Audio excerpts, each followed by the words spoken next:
Countercultural life. What is happening? What's going on? What's good? What do the kids say these days? I don't know. I on the top of my head, I couldn't do it. What? I don't know. I'm old now, apparently, because I don't know half of the stuff they're saying anymore. She's old. All of early 20s is old now. That's interesting. I don't follow it anymore. You're a whole 24? A whole 24. A whole 24 years And I'm old. way behind on all of the social media things. And Oh, yeah. Yeah. Anyway, it's okay to be way behind on that. Don't get caught up in the drama. In the drama. Don't get caught up in the drama. So, Countercultural Life. What's up, y'all? This is how we do it. Coming straight live from you from the study studio, a.k.a. the Kickback Palace, a.k.a. the Kickback. I just call it the Palace. I just make up my own stuff as I go. That's what I do. That's what the pod is all about. We're about to break down some more good stuff. As you know, I have my oldest daughter, Jada, here, fresh out the depths of the Oklahoma University Law School, deep in the libraries and bowels of the Oklahoma University. Deep in there. Please. Have you ever been to a library in Oklahoma? Yeah. 1, 2. Is it really? First of all, the school's libraries. And it's really quiet, isn't it? Yeah. Did you ever been to the law library? Mm-hmm. Is it quiet in there too? Yes.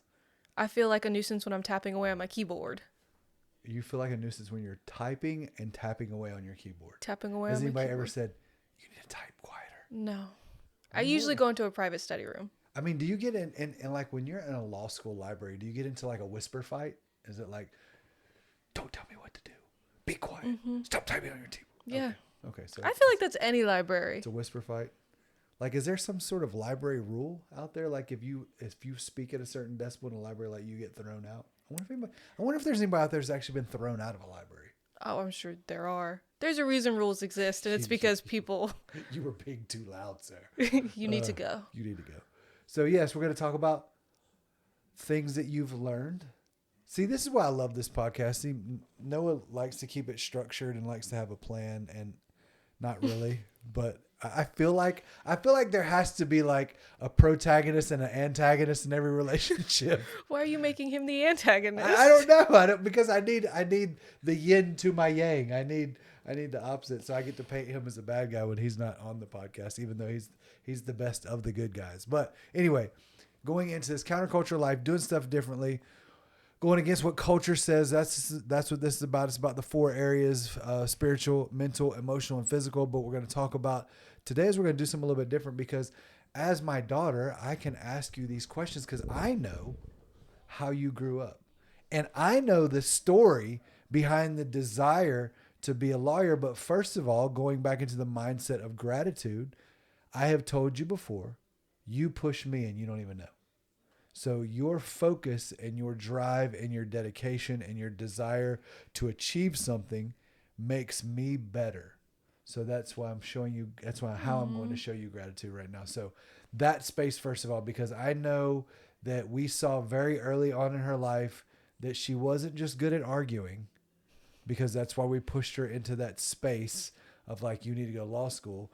And I think we implanted that in her brain a long time ago, but we also saw that she was very good at getting stuff done. So, and to accomplish a 7-year scholastic journey, somebody would say, or some people would say that shows that you do have a certain level of focus and ability to get stuff done. So talk to me a little bit about when this desire to become a lawyer, like when did that happen and what was going through your brain, like throughout, we'll just start like, when did it really start? What's your earliest memory of law school, of becoming a lawyer? I don't know that I have one. It's going to sound really silly, but Mom and I used to watch a show, and the main character on it was a lawyer, and she was just very confident, and I was like, I like that. That looks fun, what she's doing, and the way that she gets it done. And then I will also say Jasmine almost skipping a grade put me into like a mindset of let me do something, let me achieve something. Ooh. That pushed me to be like, oh, I've got to do something good. I can do something good. Plot twist. Well, it's not a plot twist. I can't think of the term I'm thinking of right now. Spoiler alert. Spoiler alert. Plot twist. Spoiler alert. She's a middle child. If you can tell. Middle child syndrome. Is that a thing? So what she just talked about is her younger sister. Her name's Jasmine. She is the youngest daughter out of 4 kids. We have boys on the end. So oldest boy, youngest boy, they're on the ends. Daughters are in the middle. So Jada's firmly entrenched in the middle space. So her sister was almost jumped a grade. She actually they all started school early. Parents out there, let me talk to parents out there. Let me talk to the camera. As a parent, worst decision I ever made. Worst by far decision that we made as parents. And I can tell you honestly in this space why I made that decision, because I was tired of being a parent in the moment and I needed a break. So we thought it would be wise to start everybody a year early in school, which as girls develop a little more quickly, yes, I don't care what you say, boys, they do develop a little more quickly mentally. Yes, that is a true thing. Research shows it. But what we did in that is we actually put them a year behind their peers in everything, which every father, well, a lot of fathers are like me and want their kids to be great athletes because, I was kind of a smooth athlete back in the day. So I wanted my kids to be a good athlete, and it actually hurt them because physically developmentally, they were smaller and a year behind everybody. Anyway, so I share that story to say Jasmine was about to track you down. Mm-hmm. She was about to get in the same grade. She was already started a year early, but she's about to get in the same grade, made you more focused. Mm-hmm. So you watched the show with Mama. What was that show? Do you remember? Drop Dead Diva. Drop Dead Diva. So shout out to Drop Dead Diva, the law show. And then I was hoping you were going to say like LA Law, like Lincoln Lawyer, but no, you went to that's kind of a comedy law show, isn't it? Is it? Yeah. Okay. Yeah. Thought it wasn't serious. I thought it was going to be serious. Which maybe I was like, oh, that's kind of fun. Oh, yeah. It's not as fun and funny in real life. Law school's not as fun as the show was? No. Crazy. Anyway, so that pushed you. What else pushed you? I mean, y'all just encouraged. And I think that pushed me because it was one of those things where I have friends who were told not to make a decision that early. Don't settle yourself into something that early. You might not like it in the future, or your brain's not exactly built for that. You're not structured enough for that. And I don't think I ever heard that from y'all. No.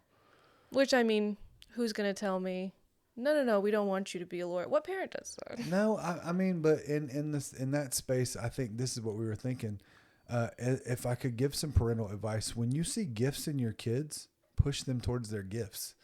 Like that was the thing. I saw, we jokingly said, you're great at arguing. You were very good at arguing. You argued every different angle that you could possibly argue. And I remember, I think you were 7 or 8 years old. I was like, I told your mom, I said, she needs to be a lawyer. This is ridiculous. She's still arguing about something.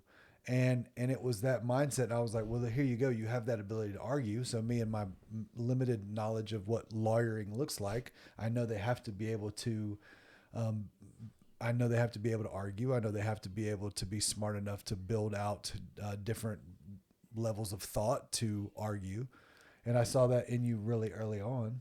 And then you kind of grabbed that, watched the show, were pushed by your sister. So it's kind of a perfect storm led you to where you ended up. So parents, push your kids towards their gifts. Don't try to force them into the mold that you want them to be. Push them towards their gifts. And create spaces that they can operate in their gifts. Y'all are always involved in sports. Mm-hmm. I coached some of y'all's sports, and we always wanted you to be in that team mindset, understanding that learning how to play in a team and on a team. And then I was always encouraged you to lead on the team, whether it was being captain, whether it was just being vocal, whether it was setting the example of what leadership looked like. So, all right. So let's get into some questions. You ready for these questions? We got the origin story, the Jada lawyer origin story. We already covered. Heard it here first. You heard it here first. All right. So here we go. Should I go hard questions or easy questions? Why would you not lead me into the hard ones? Oh, man. Side note, I tried to ask him what we were going to be talking about today, and he told me none of my business. Yeah. So. None of your business. What's been the most difficult thing about law school overall? Time management, but also that it sounds, I don't know how it sounds, but it's everyone is smart, and that's something that was hard coming into because in high school and undergrad, it was, you had people who were clearly smarter than others, who kind of pushed themselves harder than others, but everyone in law school is very smart, and everyone in law school pushes themselves very hard. So it was hard to come from a place of, I know I'm smart, I know I'm one of the smartest in the room, to, well, everyone here is, we're all the smartest in the room. Yep. And how have you been able to, how did you not let that discourage you? Or did you? Did you let it? Maybe you let it discourage you. I think definitely at first, I was just like, okay, I'll be comfortable just being one of the less smart ones. That's fine. I'm here now.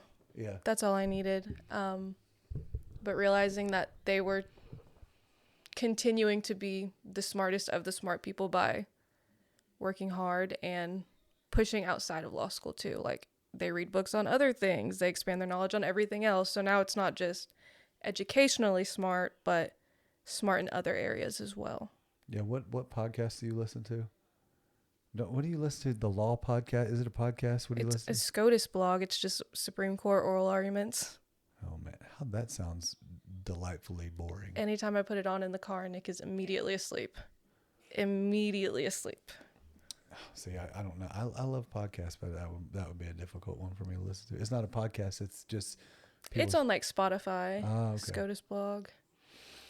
Yes. So the difficulty, what do you think is the biggest overall challenge?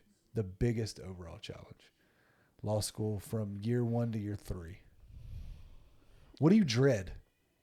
I like reading, but I dread the way that still Supreme Court justices have to make themselves sound smarter, and it makes it hard to read what they write. Oh, okay. And we do a lot of so I just dread reading certain justices too. How many words do you think you've read over the last 3 years? A lot. A lot. Rough estimate. Most cases are 4 to 5 pages long on the shorter side.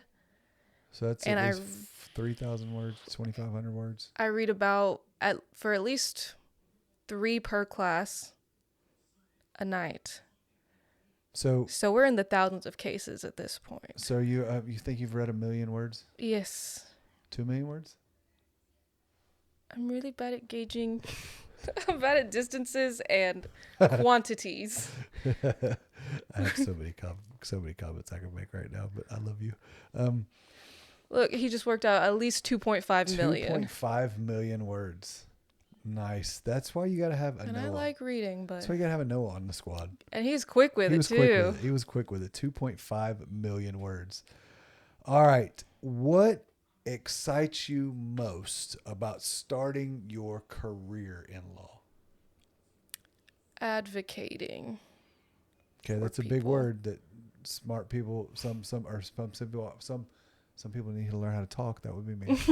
Some people might not understand what that word means. What is advocating? When you're advocating, describe that. Give me an easy definition of it. Just trying to support and fight for someone's rights and just rights and general well-being. So, like, I've always wanted to do a nonprofit for, like, human rights issues, and just because those people can't speak for themselves. So what I'm most excited about is being able to speak for people. That's, I would say, advocating is speaking for people who can't speak for themselves. Very good. Very good. So advocating for people, speaking out for people that can't speak for themselves. Next question. This is a great one. How are you going to maintain Let's just look at it. Start from here. How many hours a week do you think lawyers work? Oh, 60 plus. 60 plus. 60 Okay. plus. And you interned this last 2 years, so you kind of got a first-hand view of what that looks like. How are you going to have that? So if we talk about the 4 areas, and you have to be healthy in those 4 areas, let's talk about work-life balance. So I hate that term, but let's use it anyway. Work-life balance. There really is no work-life balance because you're always connected to work because you have these trusty little things now and computers. So how are you going to do that? What is your plan?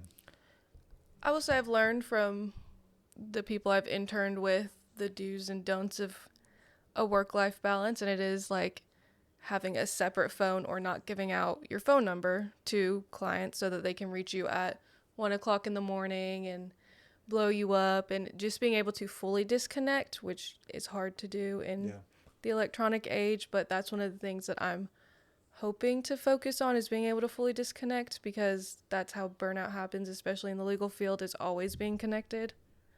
Lawyers have a high, I heard this, would you tell me this? That have a high drug use and alcohol use in the law field because of that pace that they run at. And I think lawyers are kind of adrenaline junkies too. There's elements of adrenaline, of winning cases and long hours and putting a lot of effort in. So, all right. What advice would you give to a high school freshman that says, I think I want to be a lawyer? What advice would you give them starting off in their freshman year? Freshman year of college. Freshman year of high school. So they're coming out of middle school. They're like, I think I want to be a lawyer. It sounds cool. Like, what advice would you give them? How would you tell them to go into their high school years? Involved, which it sucks that it is so, you have to have a resume to be able to get into law school in the legal field, but getting involved early is essential with honor societies, even not that, sports. Having sports on my resume was really good. Everything looks good as long as you are doing something in addition to school. They want to see that you can do more than one thing. You're good on the field as well as in the classroom. So we would call that a whole person concept. They want to see that you're not just... You're well-rounded. Yeah, you're not just academically good, but you're able to be in a team. You're able to be involved in other activities and be Team focused is and very important. Still be able to do your schoolwork and all of that. So they're trying to see how you balance things. Good.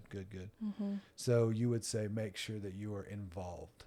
Make sure you're involved in sports and clubs and honor society. Make sure you're involved with everything. You got to start building your resume. We were very intentional as parents also, because I was thinking about that. We were pushing you even in middle school to be in stuff because I knew that there would be an element of resume kind of building that went into that. I just didn't know how serious it was going to be till you got closer. I'm like, hey, I'm glad she was in all that. All right.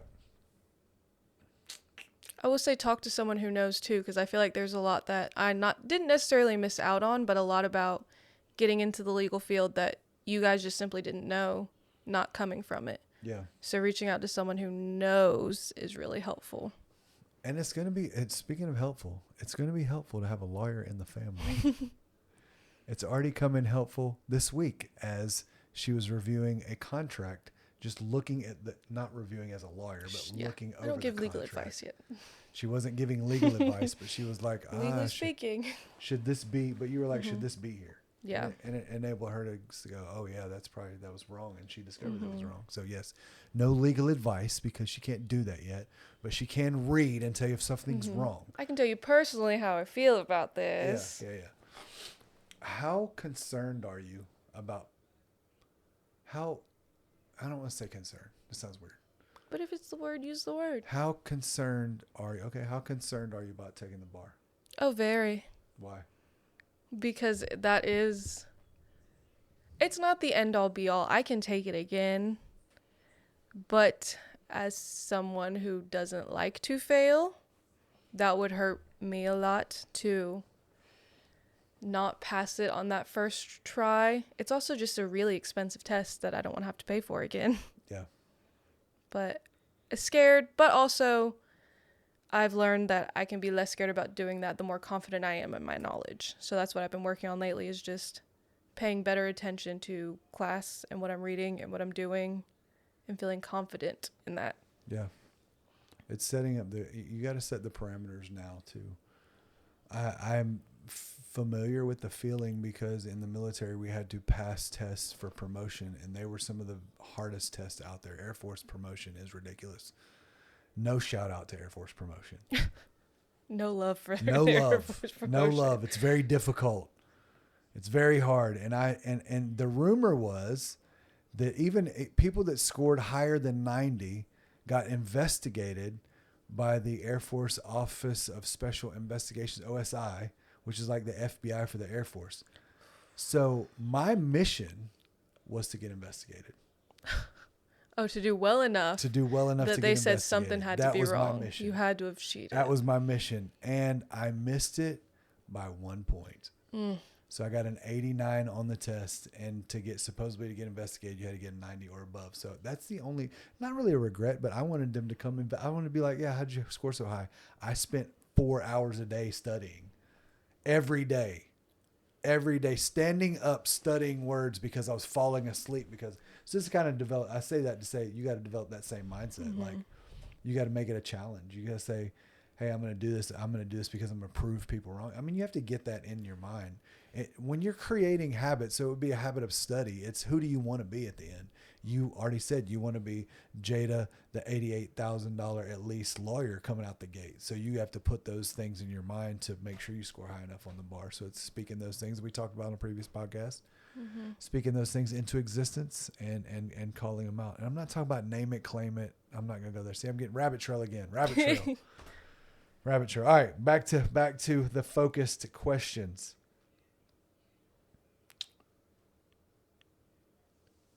What's a funny or unexpected moment from your, let's go 7 years. So let's go undergrad all the way to law school. Funny. What's the funniest moment, unexpected moment? Jay, you got to have one in there. You. My memory is not great. Because it's full up with full law up. stuff. Funniest or most unexpected moment? What would you, okay, give me an example of what you would say. And then I can maybe follow up. Jada was known for being clumsy back in the day. So did you fall down in front of anybody at law school? No, I've actually worked really hard. Okay. Because I have to wear heels a lot too. Me and Mom have talked about that too. We've I talked have to about wear she's got to wear heels. heels a lot. Oh man, Yes. it's gonna be rough. Yes. I guess unexpected. I was not a public speaker before law school. Not true. I hated it. Not true. At least. She hated it, but she spoke in front of a church before she ever went to law school, for about 300 people, because her daddy forced her to. Mm-hmm. Okay. Mm-hmm. What? It was preparation. But there was a moment where I was doing a competition, doing oral arguments, and one of my critiques that got me lower points was, you are far too casual speaking to the judges. You look way too comfortable up there. And that was just funny to me, being like, oh, wow, I thought, I didn't know you could be too casual, too comfortable. But B, I just didn't expect that. That was an unexpected feedback from someone who is usually so tough on themselves when doing things like that. Emoji eye roll right now. Okay. I have taught hundreds of people how to public speak. And I have never said, you're too casual. It sounds sexist to me. Really? And Does it it? could be. Say, oh, no, you're not even on the mic, but now I want to know. Like, what do you mean, Noah? Well, because men probably wouldn't get You're too casual? which, to be fair, I could see it was a competition where there are rigid rules. Anytime you're speaking to a judge, it's very respect based, and they said I was leaning too much. I had a casual demeanor with them, and that's not necessarily appropriate. Oh, okay. So maybe they're talking about, maybe they just framed it wrong. Maybe it said you lacked professionalism. That would be hard though. But I mean, I want to see somebody casual. To me, displays confidence. Like you're confident in what you're saying, that you're not so focused and rigid. Mm-hmm. But maybe maybe they were coming at it from the mindset of like you weren't professional enough because you were leading. And in this environment, you're supposed to be more professional. I struggle with that one. Yes. I want to see the tape. I will say it was one of those things that I was like, okay, like maybe I can public speak then if I'm too comfortable up there. Yeah. Then the issue is not me. Yep. Yeah, that's a hard one. So that was an unexpected moment. Mm-hmm. Funny. I haven't fallen. I haven't stumbled my way through anything, thank goodness. That's good. Yeah. Not going to. No, hopefully Jesus. not. In Jesus' name. No. Can we talk about the super smart, my super smart daughter and the spelling bee? That was me being uncomfortable on the stage. That was, so I knew, because I used to like to say that I was what do you remember the grade I was the spelling bee champion? Oh my gosh, no, but I do know. That I was a spelling bee champion, 4th grade spelling bee champion. Shout out to all 4th graders out there. I was a 4th grade spelling bee champion. You can do it too. You can do it too. I don't remember. Potato was one of my words. I mean, balloon was one of my words. I remember. A balloon can be hard for people. I was just about to say, actually, it's the double letters back to back. It can be hard. It could be, but I remember.